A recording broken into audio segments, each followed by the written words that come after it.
Sa bawat manok na nakikita mo ngayon, sa bakuran, sa bukid, o sa mga breeding farm, may isang tanong na bihirang itanong. Saan ba talaga sila nagmula? Hindi ito nagsimula sa modernong breeding. Hindi rin ito basta lumitaw sa mga farm. Ang totoo, ang lahat ng manok sa mundo ay may pinanggalingan. Isang ligaw, matalino, at matibay na uri ng ibon, kilala bilang jungle fowl. Sa video na ito, aalamin natin ang pinagmulan, kasaysayan, at kahalagahan ng jungle fowl, at kung paano ito naging base ng mga manok na kilala natin ngayon. Ano ang jungle fowl? Ang jungle fowl ay isang uri ng ligaw na manok na natatagpuan sa kagubatan ng Asia. Hindi ito tulad ng karaniwang manok na inaalagaan natin.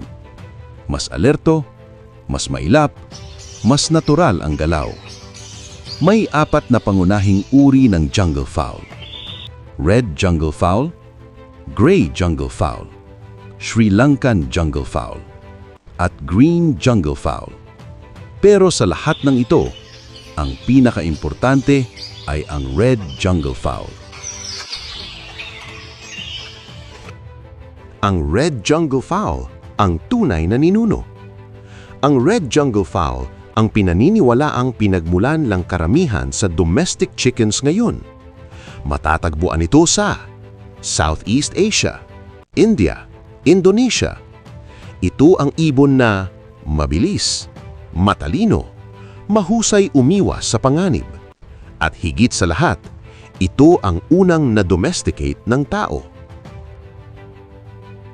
Unang pakikipag-ugnayan ng tao.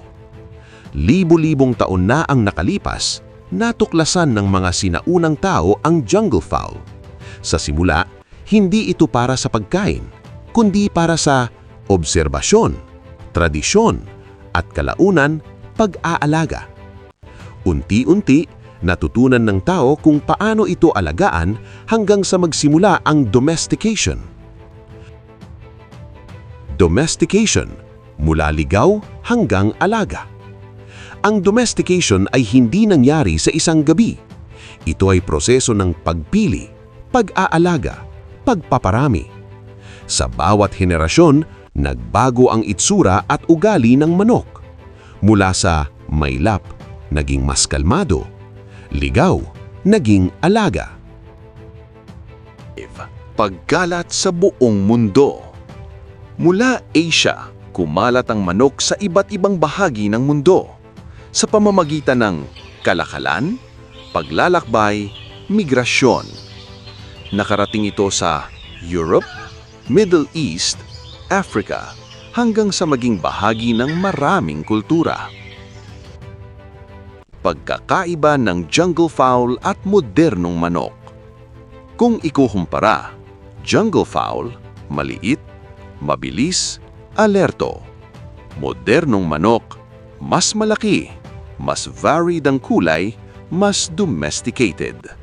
Pero kahit gaano nakalayo ang pagbabago, dala pa rin nila ang dugo ng jungle fowl. Kahalagahan sa breeding. Para sa mga breeders, mahalagang maintindihan ito. Bakit? Dahil dito nagsimula ang lahat. Ang natural traits ng jungle fowl, survival instinct, adaptability, alertness, ay base pa rin ng maraming linya ngayon. May jungle fowl pa ba ngayon?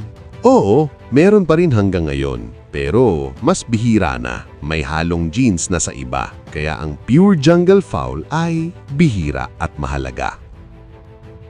Ano ang matututunan natin dito? Mga ka-game yard, ang kwento ng jungle fowl ay hindi lang history. Ito ay foundation ng lahat ng breeding. Kung gusto mong umunlad, kailangan mong maintindihan ang pinagmulan. Sa tingin mo, gaano pa kalapit ang manok mo sa jungle fowl? Comment mo sa baba, pag-usapan natin. Kung may natutunan ka sa video na ito, like, comment ang natutunan mo, subscribe sa AlphaCord Game Yard.